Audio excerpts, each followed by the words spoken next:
And we've got breaking news out of the NBA where Oklahoma City's Mark Daigneault has won Coach of the Year. He led the Thunder to the 1 seed in the Western Conference, winning 57 games this season. Daigneault is the second coach in franchise history to win the award alongside Scott Brooks back in 2010. He received 89 of a possible 99 first-place votes, beating out Minnesota's Chris Finch and Orlando's Jamal Mosley to win Coach of the Year.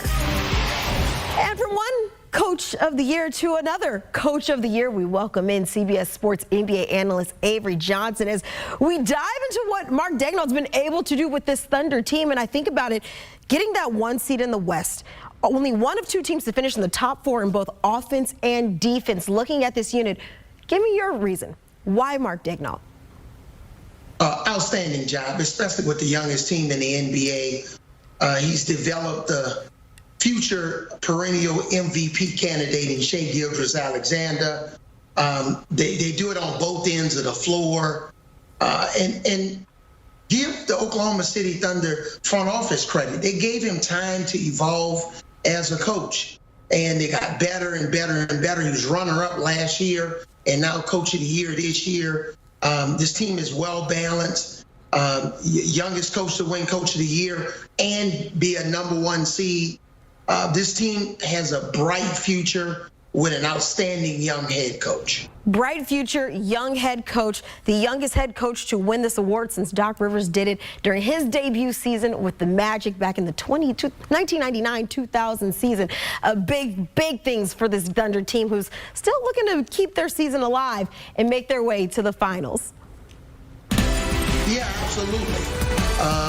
That's a major key right there.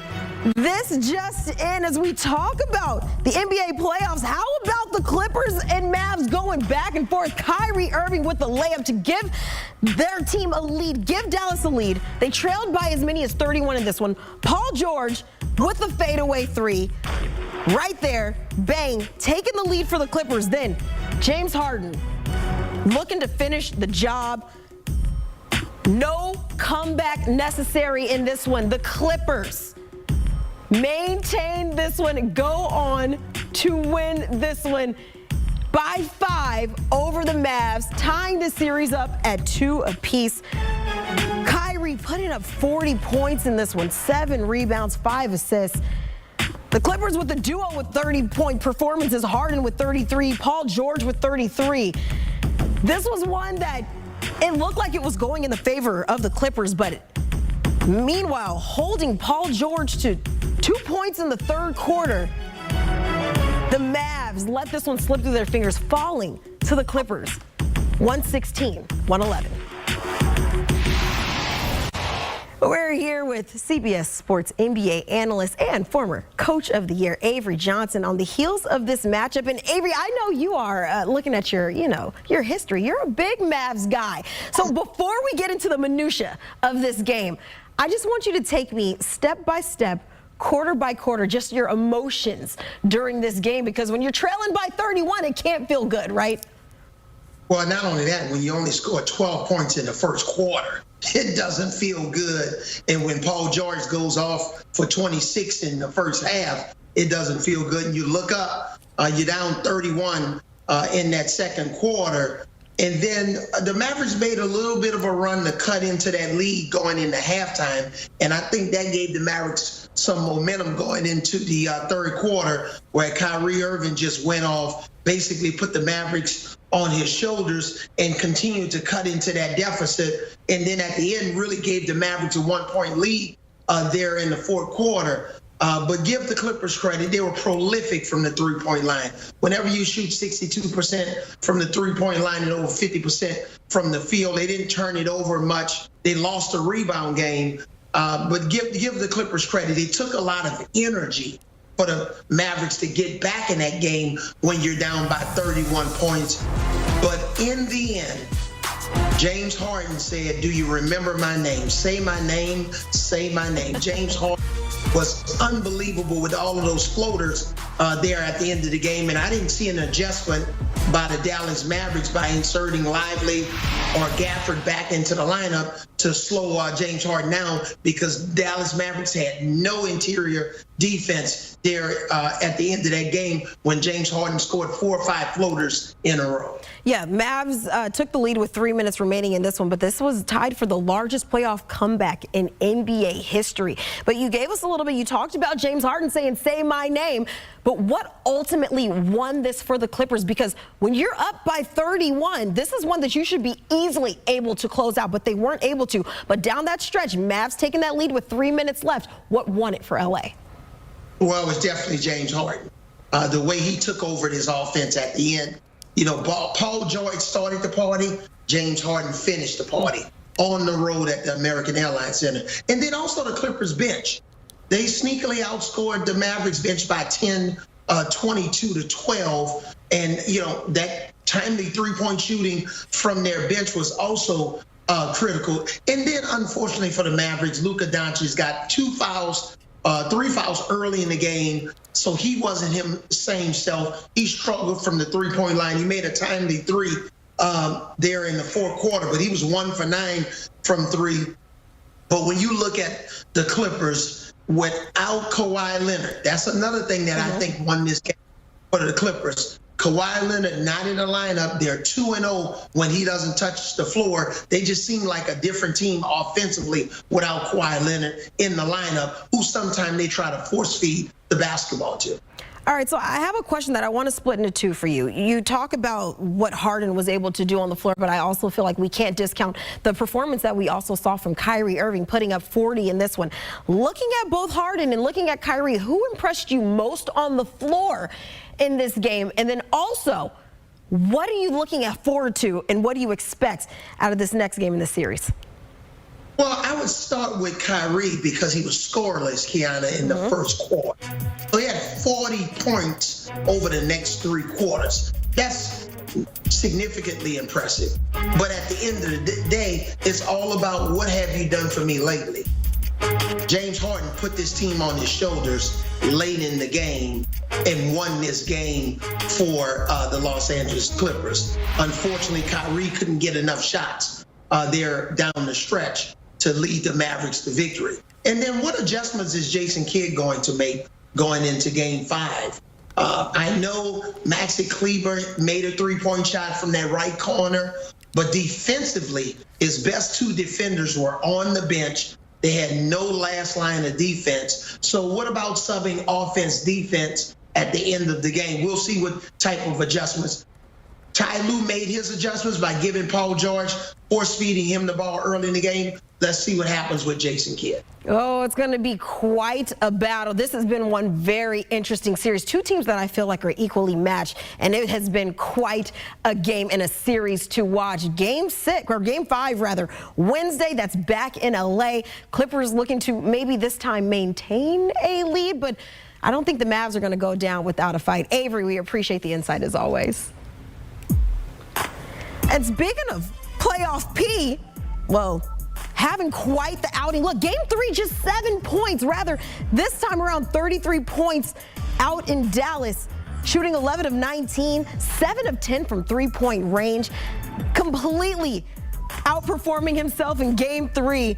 In Game 4 is going to be fun to watch how PG can put up an encore performance. Game 5 Wednesday, back in his home. And I'm going to try. He was a PTP, baby. He was special. There's no doubt about it. The floaters, the J's, the drive to the basket, the herky-jerky moves, the key free throws when they counted, when Josh Hart couldn't make them. It didn't matter. The injuries to Bogdanovich, okay, he goes down. Mitchell Robinson doesn't play. Dante DiVincenzo was up for the first half, but he started hitting shots in the second half. But Thibodeau had to put him on the bench because he needed more defense. Jalen Brunson played like a superstar today. 47 points. They go into the conference finals like I told y'all. But first we get this series. I told you another round. He was going up 3-1. Another round. I told you he was going up 3-1. And you see what happened. We closed it out Tuesday night, Perk, at the Garden. That was the greatest individual playoff performance in Knicks history. Well, and not better than Clyde Frazier in Game 7, but that's not the story. I wasn't born there. With one. I see that. But I will say this: let's give a lot of credit to OG Anunoby. Excellent. 16 points, 14 rebounds, elite defense, and locked down Joel Embiid when it mattered the most. And Tom Thibodeau, that was the adjustment. That's a heavyweight brawl. Yeah. That game was something else. And then you can nitpick, and that's what you wind up doing when a game is that close and each play means that much. But Philadelphia had every chance to even this series up at home and didn't get it done. And Jalen Brunson is the difference.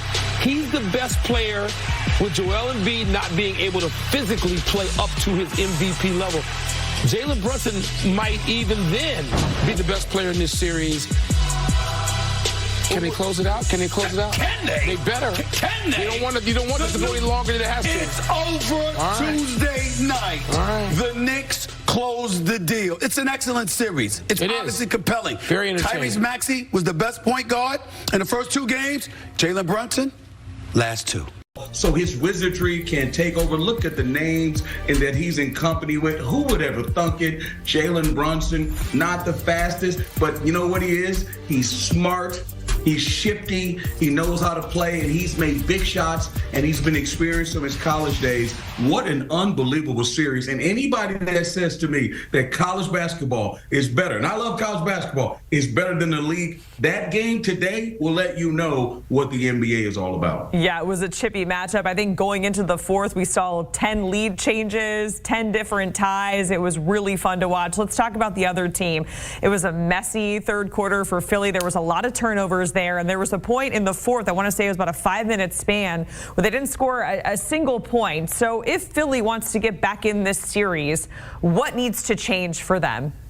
The toughness factor, Jacqueline. Again, as I mentioned before, you can't allow them to continue to get offensive rebound, not giving you an opportunity to score. And I think Tyrese Maxey has to ramp it up a little bit. They got to try to get to him. I know they're trying to move the ball around and find different guys. And Batum has not knocked down those 3-point shots. And they got to get to the rim with a little more physicality. There was some key blocks as well by the New York Knicks. So the New York Knicks turning Philadelphia the way they played on its head, and they became the aggressor. And you see right there, 0 for 5 in the 4th quarter. If you want to beat a team who's the number 2 seed in the East, who had a great season with a great player like Jalen Brunson, that from the former MVP, I won't be the MVP this year, or the reigning MVP, cannot happen. Nick Nurse has got to figure this situation out, but you have to give it to the Knicks. They brought it. They came with physicality. They didn't worry about what happened in Game 3. And they actually took, game 3, and they took this game. They took this game from Philadelphia because it looked like Philadelphia, the way the Knicks were shooting the basketball, had this game in hand, and it just did not happen. And you know what, the last thing I'll say is this. I don't know if it was a Knicks game or a Philadelphia game. There were so many Knicks fans there. Every time the Knicks did something, if I turned my head for a second, I said, did Philadelphia score? And it'd be the Knicks. I'm like, wow, I can't believe that in Philadelphia that would be allowed to happen. Yeah, we saw a lot of Knicks fans. We also, of course, saw Don Staley, big 76ers fan, being shown in the crowd quite a few times, a legend there in Philly. I want to talk more about Joel Embiid because we know he's dealt with a lot of injuries. He just dropped 50 in Game 3, also dealing with a Bell's palsy diagnosis right now as well. Are you concerned at all for his longevity? Because we saw him grab that knee a couple of times, and I'm nervous watching that, right? Anytime he tweaks his knee, I'm like, oh gosh, what's going to go on with Joel? Are you concerned at all for his physicality to come back from this 3-1 deficit against this Knicks team?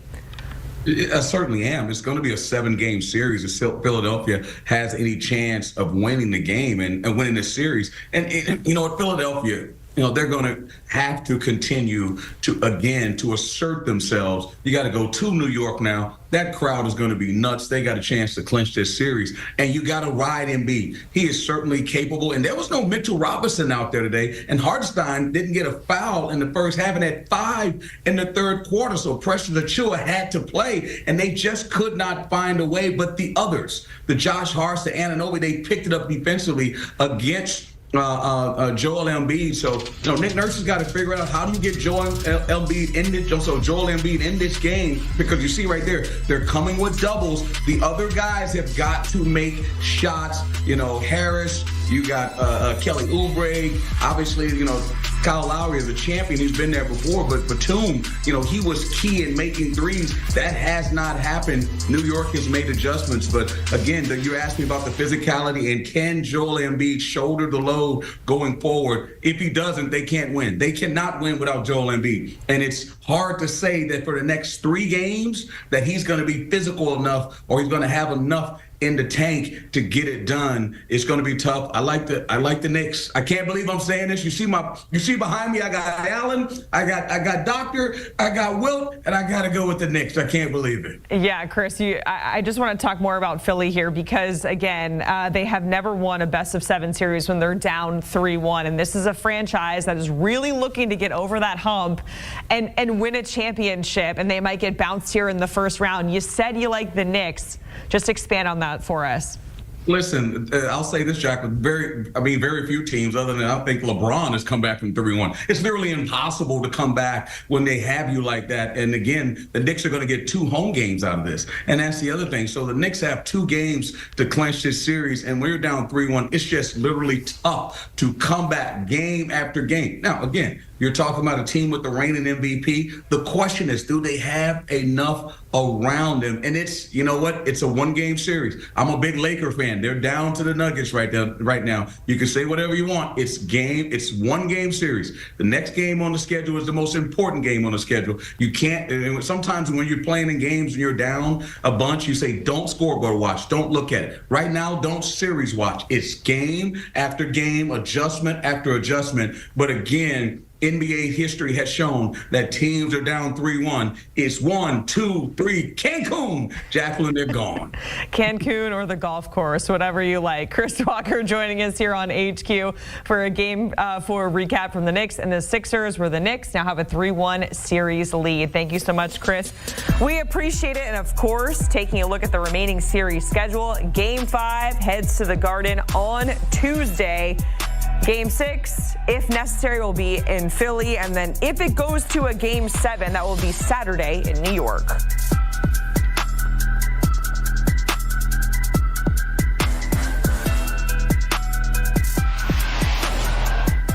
All right, Nick Nurse at the podium right now after the loss. New York leads the series 3-1. Let's take a listen. Got his share, but Precious came in there and got 4 and probably got his hands on 2 or 3 more. Certainly became a big factor in the 4th. I guess whether was there a moment in the second half where you were thinking about maybe getting Joel a little rest? What kind of playing all the second half? Yeah, he was feeling good and wanted to go. So I think it's these games are all must win, and we didn't have a very good stretch when he was out in the first half, so we were willing to continue on. To that point, Nick, I think both stretches this series where you played Joel and Brunson sat. Tonight they played you guys to a standstill. I think they might actually won the minutes in Game 2. Why do you think you weren't able to capitalize with Brunson on the bench? Well, we didn't shoot the ball very well tonight. And I thought once we got a 10-point lead, I think we turned it over 3 of the next 4 possessions. We had really great rhythm going, and it's almost like we took ourselves out of rhythm with those turnovers. I mean, we were really rolling there, and then it got a little difficult to find rhythm. And then, listen, we executed a lot of stuff that we were